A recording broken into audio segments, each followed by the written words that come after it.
नमस्कार. महाराष्ट्र कुणाचा या कार्यक्रमात आपलं पुन्हा एकदा स्वागत. मराठा आरक्षण ही जी मागणी पुढे येते, त्याचबरोबर आता ओबीसीचे नेतेही रस्त्यावर उतरणार आहेत अशा प्रकारचं चित्र निर्माण झालेलं आहे महाराष्ट्रात.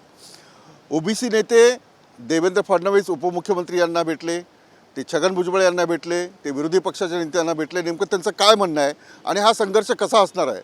ओबीसी मराठा वाद जो आहे तो महाराष्ट्रात पेटणार आहे का? आरक्षण कुणाच्या वाट्याचं कोण नेत आहे याविषयीची चर्चा मी करतो. ओबीसी नेते माझ्यासोबत आहेत. विजय वडेट्टीवार यांना भेटून ते आलेले आहेत. प्रकाश अण्णा शेंडगे आहेत, त्याचबरोबर भटक्या विमुक्त जातीचे नेते आहेत. मला सांगा, काय मागणी आहे नेमकी? तुम्ही उपमुख्यमंत्री यांना भेटला. हे बघा, असं आहे की मराठा आरक्षणाचा जो काही वाद अनेक वर्षापासून सुरू आहे. जरांगे पाटलांनी उपोषण केलं. त्यांनी सांगितले की आम्हाला फक्त निजामाच्या ज्या नोंदी आहेत त्याच्याप्रमाणे आम्हाला आरक्षण ही त्यांची मूळ मागणी आहे. आणि त्या मागणीला आम्ही पाठिंबा दिला. काय सुरुवातीला 3,000 सापडले, नंतर म्हणजे 2.25 कोटी आम्ही नोंदी चेक केल्या, त्यात 11,000 मिळाले. म्हणजे ठीक आहे, आम्हाला मान्य आहे, तुम्ही जे काय जुने कुणबी बांधव असेल त्यांना तुम्ही सर्टिफिकेट द्या, ओबीसीमध्ये द्या. पण आता काल भुजबळ साहेबांनी अतिशय धक्कादायक बातमी समोर आणली की सरसकट मराठ्यांचं जे आहे ते आता प्रमाणपत्र देण्याचे आदेश जे आहे ते मंत्रालयातून काढले गेले आहेत आणि संपूर्ण महाराष्ट्राचा सर्वे होणार आहे. आणि लाखो मराठा बांधव जे आहे तुमच्यापर्यंत माहिती आली की सरसकट मराठ्यांना ओबीसी कुणबी दाखले देऊन त्यांना ओबीसीमध्ये घालायचं आणि ओबीसीच्या आरक्षणावर हल्ला करायचा हे जे आहे हे आम्हाला मुळीच मान्य नाही आहे. आमचं म्हणणं काय आहे की कुठल्याही परिस्थितीत आम्हाला सरकारनं शब्द दिला, CMने दिला, DCMने दिला, सगळ्या मंत्र्यांनी दिला, सगळ्या पक्षांनी दिला की ओबीसीच्या आरक्षणाला कुठलाही धक्का लागता कामा नये. आणि ते धक्का न लावून मराठा समाजाला जे आरक्षण द्यायचं ते वरचं आरक्षण द्यायला कोणाला हरकत नाही. आमचंही तेच म्हणणं आहे, सकल मराठाचं तेच मागणं होतं. पण सुप्रीम कोर्टामध्ये ज्यावेळी मराठा समाज हा मागासलेला असा निर्णय झाला आणि इंदिरा स्थानिक केसप्रमाणे 50% कॅपच्या बाहेरचं आरक्षण जे ते गेलं, त्यानंतर मग मराठा समाज नेत्यांनी मागणी बदलली. आता म्हणाले की आता आम्हाला 50%च्या आतलं आरक्षण तेही कुणबी दाखले देऊन ओबीसीतलंच पाहिजे. पण मागासवर्गीय तुम्ही नाही येत ना, तुम्हाला मिळू शकत नाही आहे. हे त्यांना कोणी समजून सांगायचं. आणि शासनाने ते जे म्हणतायत की आम्ही तुम्हाला कुणबी दाखले देऊ, पण कुणबी दाखले देणं म्हणजे त्याला मागासवर्गीय डिक्लेअर करणं असं होतं ना. मी येतो तुमच्याकडे पुन्हा. तुमचं नाव काय? दशरथ पाटील. पाटील साहेब, काय करता तुम्ही? मी अखिल आगरी समाज परिषदेचा अध्यक्ष आहे आणि ओबीसी जनमोर्चाचा उपाध्यक्ष. आगरी समाज जो आहे तो ओबीसी मध्ये आहे. होय. तुम्हाला भीती वाटते ओबीसी समाजाचं आरक्षण जे आहे तुमच्या वाट्यातून जाईल? अर्थातच, कारण शेवटी या ठिकाणी असं आहे की संविधानाच्या 340 आणि 15/4/16 प्रमाणे जर सामाजिक आणि शैक्षणिकदृष्ट्या जर मागासलेला समाज नसेल अशा व्यक्तीला, अशा समाजाला कुठल्या प्रकारे आरक्षण देऊ नये. आणि या संदर्भात राज्य सरकारने 4 आयोग नेमले. 4ही आयोगाने सांगितले की मराठा समाज हा मागासवर्गीयमध्ये येत नाही. नंबर 1. सेकंडली आमची आहे मागणी की मराठा समाजाविषयी मी प्रश्न विचारतो तुम्हाला. मला सांगा, आगरी समाज हा ओबीसी मध्ये आहे? हो आहे. आता आगरी समाजाला जे आरक्षण मिळत आहे ते कमी होईल अशी भीती आहे? हो, ऑफकोर्स भीती कमी होईल. कारण ते विदर्भातला जो मराठा समाज आहे तो कुणबी आहे, पश्चिम महाराष्ट्रातला मराठा समाज कुणबी आहे असा त्यांचा दावा आहे. असं आमचं म्हणणं आहे की त्यांनी जी मागणी जरांगेने केलेली आहे की नियमाच्या काळात जे आमचे कुणबी जे होते त्यांना त्यांच्या पुढे आम्ही मर्यादित आम्ही करतोय. आता ते सरसकट कुणब्यांमध्ये मागतायत आणि त्यामुळे निश्चितपणे ओबीसी परिणाम म्हणजे आगरी समाजाचा परिणाम होणारच. आणि त्यामुळे आमचा त्या ठिकाणी विरोध आहे. त्यांना स्वतंत्र आरक्षणाच्या संबंधात जो काही नवीन कायदा करायचा असेल देवाचा आता आमची हरकत नाही. तुमचं नाव काय ताई? मी डॉक्टर स्नेहा सोनकाटे. अच्छा, डॉक्टर आहात तुम्ही. तुम्ही आंदोलनात उतरणार? येस. आता मराठा समाज आणि ओबीसी समाज हा आमने सामने असं वाटतं तुम्हाला? ॲक्च्युली याच्यामध्ये राजकीय नेते याचा फायदा घेतात की कोण फायदा घेतात? आता लोकसभा विधानसभा जवळ आहेत आणि हे नवीनच आता काहीतरी खूळ या सगळ्या सर्वपक्षीय लोकांनी काढलेलं आहे. याच्यामध्ये थोडंसं गांभीर्याने घेण्याची गरज आहे.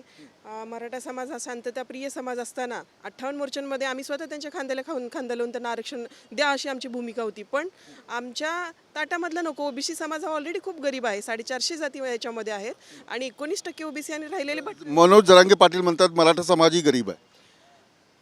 हा आरक्षण हा गरिबी हटवचा कार्यक्रम नाही आहे. हे सामाजिक विषमता दूर करण्याचा हा आरक्षण याच्यासाठी बाबासाहेबांनी दिलेला आहे आणि त्यांना सुद्धा EWSचं आरक्षण दिलेलं आहे आणि EWSचा कोठा वाढवून मागावा तर त्यांना नक्कीच मराठा समाजाला फायदा होणारच आहे. कारण OBCचं आरक्षण इतकं तळ्यात मळ्यात कॉन्स्टिट्यूशनल नाही आहे आणि त्याच्यामुळे OBCचं पण याच्यामध्ये या सगळ्या भांडणामध्ये आरक्षण जाते की काय अशी आमच्या समाजामध्ये एज्युकेटेड समाजामध्ये भीती निर्माण झालेली आहे. आता ही लढाई जी आहे ती जशी रस्त्यावरची आहे तशी ती कोर्टातही लढली जाणार आहे. कोर्टामध्ये तुम्ही हा मुद्दा कसा नेणार आहे?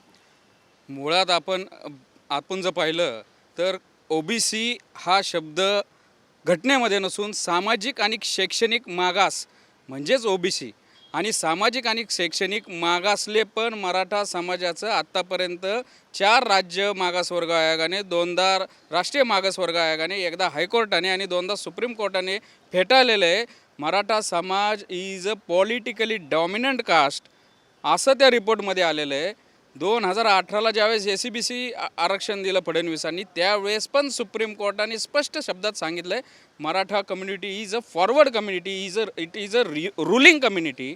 आता हा विषय कुठल्याही जातीला मागास करण्याचा विषय हा राज्य मागासवर्ग आयोगाचा असताना कोणतंही ज्युरिस्डिक्शन नसताना अनकॉन्स्टिट्युशनली ती जस्टिस शिंदे कमिटी नेमली जाते. त्याच्यावर तिन्ही जे जस्टिस आहेत ते त्याच मराठा समाजाचेच दिले जातात आणि ती कमिटी रिकमेंड करते कॅबिनेटमध्ये ह्या सगळा जो दबाव आहे आमदारांची. ही जी समिती नेमली आहे ती लिगल नाही आहे, अनकॉन्स्टिट्युशनल आहे, त्यांना अजिबात ज्युरिस्डिक्शन नाही आहे. सरकार नेमू शकतं एखादी समिती, एखादा आयोग नेमू सरकार नेमू शकतं, राज्य मागास वर्ग आयोग नेमू शकतं. त्यांनी कोणता समाज हा सामाजिक मागास आणि शैक्षणिक मागास आहे ते ठरवू शकतात. दुसरी कोणतीही अशी कमिटी ठरवू शकत नाही. मी येतो तुमच्याकडे. तुमचं नाव काय? प्राध्यापक TP मुंडे. मुंडे साहेब, मला सांगा की आता ही लढाई किती मोठी होणार? नाही, ही लढाई वंजारा समाजाचा मी आहे आणि जरा समाज OBC मध्ये येतो. OBC मध्ये येतो. किती टक्के, किती पर्सेंट? म्हणजे शेवटी ज्याची संख्या जास्त त्याला आरक्षण जास्त असं ही मागणी पुढे येते. काय नेमकं काय? मागण्याला काय करण्यात त्याला काय अर्थ नाही आहे. गेली 50-60 वर्षापासून OBC मध्ये आम्ही असणारी सर्व 400-450 जाती आहेत. त्याच्यामध्ये मोठ्या प्रमाणामध्ये ऊसतोड कामगार करणारा हा बंजारा समाज आहे, धनगर समाज आहे, माळी समाज आहे. हा सर्वसामान्य समाज हा ऊसतोड कामगार करणारा आहे आणि ती उपजीविका करून आपलं पोट भरतो. म्हणजे तो मागासलेला आहे. मग यांच्याकडे कोणी मागासलेला आहे का? यांच्याकडे कारखानदारी आहे, यांच्याकडे शैक्षणिक संस्था आहेत. या सगळ्या असताना आणि यांना सरकारने याच्यामध्ये ही एक मोठी जात हे मेजर कास्ट म्हणून नेमल्या गेलेली आहे. मग तरी पण हे OBC मध्ये कशा म्हणू शकतात? आणि या ठिकाणी जरांगे पाटील जे म्हणतात हे चुकीच्या दिशेनं जात आहेत. सुरुवातीला त्यांनी जी मागणी केलेली आहे आमच्या मराठवाड्यामधूनच त्यांनी मागणी केली ना की दोन कोटी समाजामध्ये फक्त निघाले होते 11,000 लोक. आता ते जवळ म्हणजे पूर्ण मराठा समाजाला म्हणजे 1.5-2 कोटीकडे घेऊन चाललेले आहेत. असं कसं चालणार आहे? शेवटी तुम्ही एकीकडे म्हणतात हे सरकार की मग आम्ही OBCला धक्का न लावता आम्ही आरक्षण देणार आहोत आणि मग आता तुम्ही OBCचंच प्रमाणपत्र द्यायलेत ना आणि तो अधिकार नसताना देऊ लागला ना. हे तुमचं हे चुकीचं आहे ना. शासनाची भूमिकासुद्धा याच्यामध्ये चुकीची आहे. हे आम्ही आता डेप्युटी CM फडणवीस साहेबांनाही बोललोत, त्याच्याबरोबर चर्चा केली. आम्ही त्यांनाही सांगितलं की साहेब तुम्ही म्हणाले होतात नागपूरमध्ये म्हणला होतात, इथं आमच्या शिष्टमंडळाला म्हणाले होतात की आम्ही या ठिकाणी OBCला धक्का न लावता त्यांना आम्ही आरक्षण देऊ. पुढचं आरक्षण द्या ना. आता जी प्रमाणपत्र वाटली जातात ती OBC मधून वाटले जाणार आहेत का? OBC मधून वाटली जाणार आहेत. होय. याच्यामध्ये असं आहे की सरकारने आम्हाला लेखी आश्वासन दिलं होतं. महाराष्ट्रातल्या तमाम 450 जातींना या सरकारने लेखी आश्वासन दिलं होतं की OBC समाजाच्या आरक्षणाला कुठल्याही प्रकारचा धक्का लावला जाणार नाही. पण याच सरकारने मराठा समाजाला मागच्या दाराने कुणबी प्रमाणपत्राच्या द्वारे जे आरक्षण देण्याचं षडयंत्र रचलेलं आहे हे OBCना धक्का लावणं नाही तर OBCना खड्ड्यात घालण्याचं काम या सरकारने केलेलं आहे. अशा प्रकारे त्यांना आरक्षण देता येणार नाही. हे सगळं जे चाललेलं आहे हे अतिशय कायद्याला धरून नाही आहे. हे एकदम कंटेम्प्ट ऑफ कोर्ट आहे. सुप्रीम कोर्टने स्पष्टपणे सांगितलं होतं की मराठा आणि कुणबी या 2 वेगळ्या जाती आहेत. तर हेच सरकार सुप्रीम कोर्ट मानायला तयार नाही आहे का?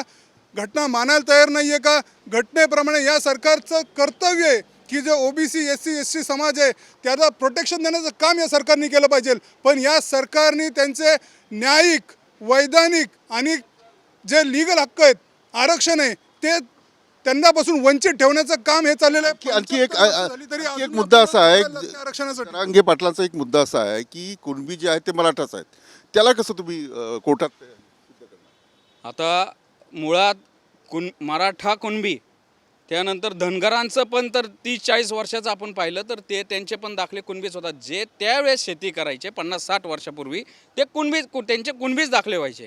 ते सिद्ध कसं करणार? ज्यावेळेस तुमचं सामाजिक स्तर ज्यावेळेस तुमचा वाढला, कुणबी जे आहेत ते मुळात कोकणातले कुणबी आहेत. आज कुणबी पण म्हणतात ते की आम्ही मूळ कुणबी आहेत, आमचा रोटीबेटी व्यवहार होत नाही. अनेक ब्रिटिश गॅझेटियर्स आहेत, त्या ब्रिटिश गॅझेटियर्समध्ये यांच्या चालीरीतीतला, खाण्यापिण्यातला, त्यांच्या वेशभूषेतला फरक नोंदवलेला आहे. कुणबी कसा वेगळा, मराठा त्यावेळेस क्षत्रिय होते, ते लढाई करायचे असं त्या ब्रिटिश गॅझेटियर्समध्ये नोंदलेलं आहे. हे सगळे पुरावे आहेत, ते आम्ही कोर्टात मांडू.